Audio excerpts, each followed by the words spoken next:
On July 30th, the Eye of Isaias came over Luperon and tested what has always been lauded as one of the best hurricane holes in the Carib. It's completely surrounded by mangroves with a muddy bottom and mountains to protect. The most hazardous part of this harbor are the mooring balls. They might hold for years through 30-knot winds, but with 60-knot gusts, 11 boats broke loose in the span of an hour. We're going to show you the aftermath, where each one broke and how they ended up, starting with Shock Mate. The red X is where we started drifting and the white X is where we ended up, under our own power. Damage assessed, 1 bent stanchion. Watch out. This is Joel. Together with Tony and Jared, he gave up everything to buy a boat and go on the adventure of a lifetime. But after a death-defying sail to Cuba, he returned to Key West and found himself alone. Wish me luck on this adventure. When Michael finished school, I asked her to sail with me to the Bahamas. She agreed, but joined strictly as crew. 4 months later, we made it to the Dominican Republic, broke and in love. Bums on a Boat is a true story about facing fear, finding adventure, and falling in love.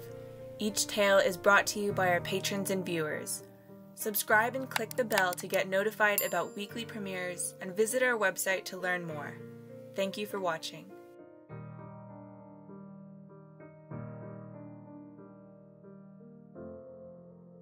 These are the tales of BOAB.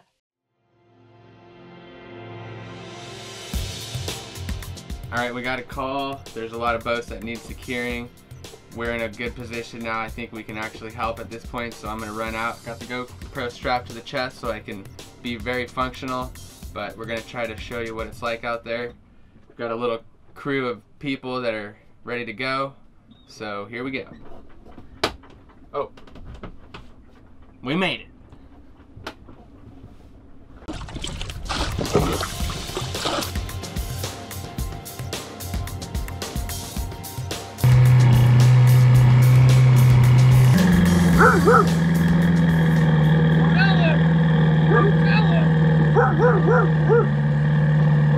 Morning. You're up early, man. I took a nap. Not too much on the coffee? No. Well, yeah. Yeah, we drink like powdered sugar water. Powdered sugar water. Thank you guys!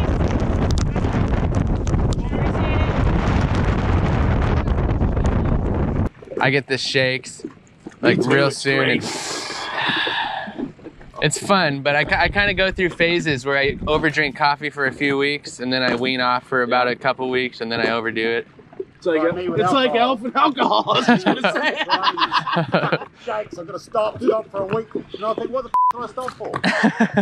Now I'm shaking even worse. No, it's worse now. At least with a hangover, you know you're gonna get better.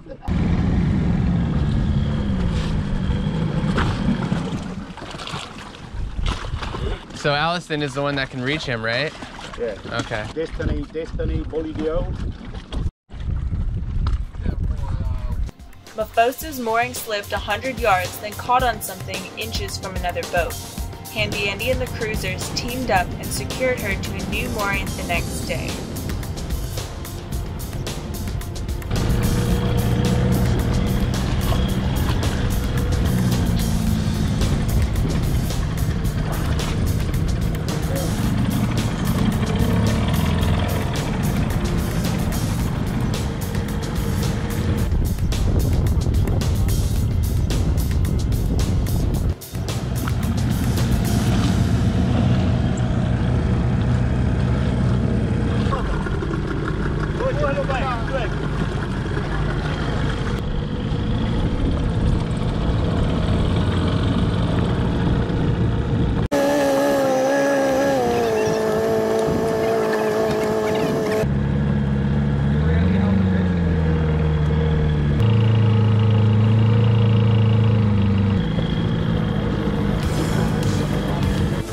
Wishbone boat was at the entrance to Love Canal. She was carried into the mangroves and didn't pose much of a threat unless the wind shifted. So next morning, the cruisers secured her safely in the mangroves.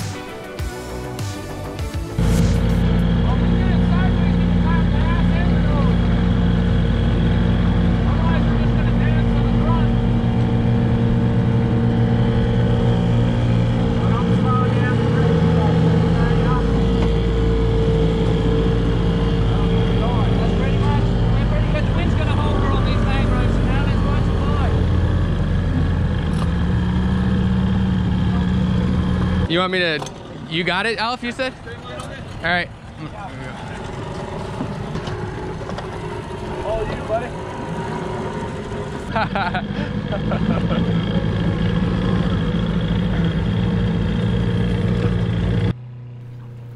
Now Glory smashed up against Little Sister and threatened Caterpillar as she charged from one end of the harbor to the other.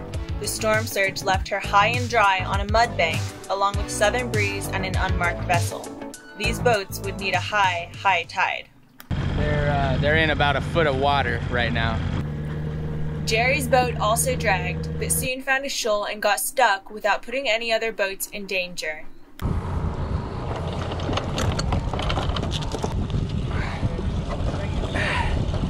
Not budging from here.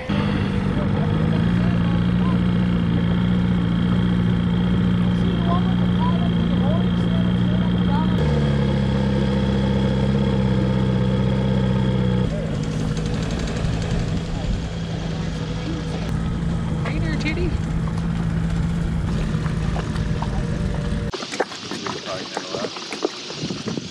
So, Sarah, your mooring ended up holding, or did you? No, apparently, I didn't know. I was downstairs watching the film, like rocking, rolling, watching the film. They said it came along and it caught on something. Oh, wow, and just stopped. Yeah, just ground to a halt. Exodus and Orion are two boats rafted together on one mooring that slipped, then caught, and held for the remainder of the storm. The next morning, the rescue squad separated the two boats, and the owner was really glad, saying Orion was a wart on her bum.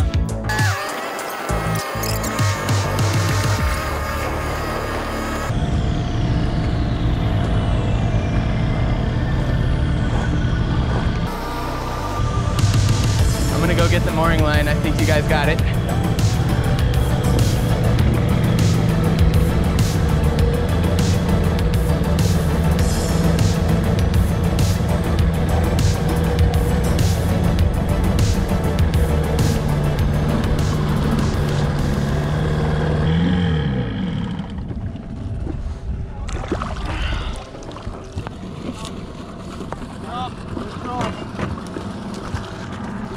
Go to that side.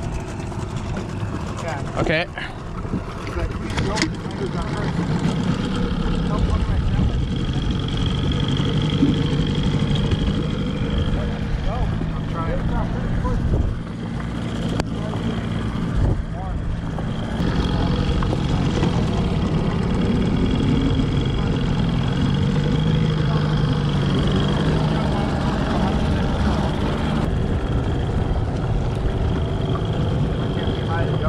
Okay. All right.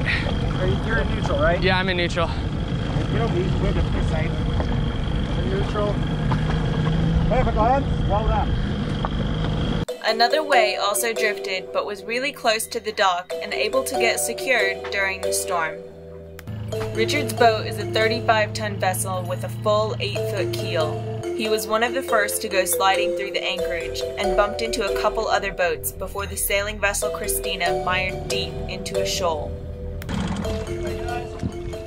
Good morning. What's your biggest anchor? The one that's on the bow that's in the water. Well, so can we get that right up forward? Yeah, it's on the bow. Yeah, that's not been seen because... Yeah. Don't worry, I'm gonna blur it out. Yeah? Yeah. It's not big enough to need blurring, mate. Comienza a secar. La marea en la tarde que sube. ¿Qué tiempo? Alta. Puede ser que suba, pero yo pienso que un barco grande hay que tratar de ver cómo. Porque ese barco solo no sale fácil. Porque es que está no seco aquí, miren aquí, ahí ese es. Entonces, con la marea llena, ¿me comprenden? Sí, ¿qué tiempo? Like 2 horas? No sé. Que ya amanece secando. Oh, always, sí.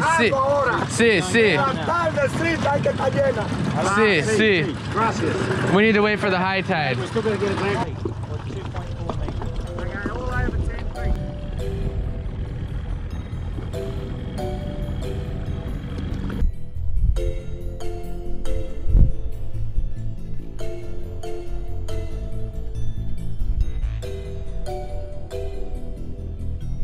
Yeah, it's getting deeper as we go towards Elf. Oh yeah.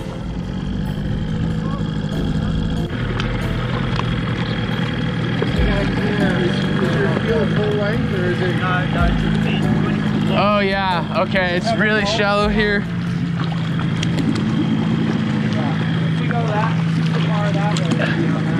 Yeah, so we got it. It's not too bad, John. It's like tonight, 2 more feet, and your hand will be in the water. Yeah. Right now it's at 7 feet. Yeah. Right here. Subscribe and stay tuned for next week to see a dozen drunken sailors rescue Richard's boat from the mud.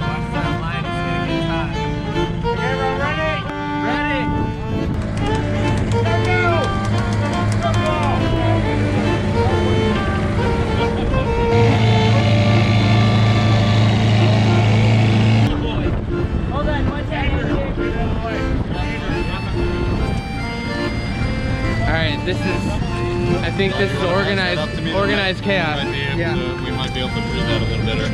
You can pass it. These are the tales of BOAB.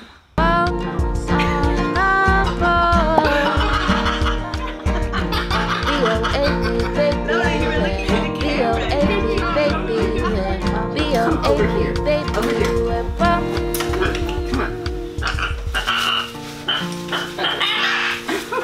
Come on, Willie. Pay attention. Focus. BOAB! Lola dipped. How come you're so quiet?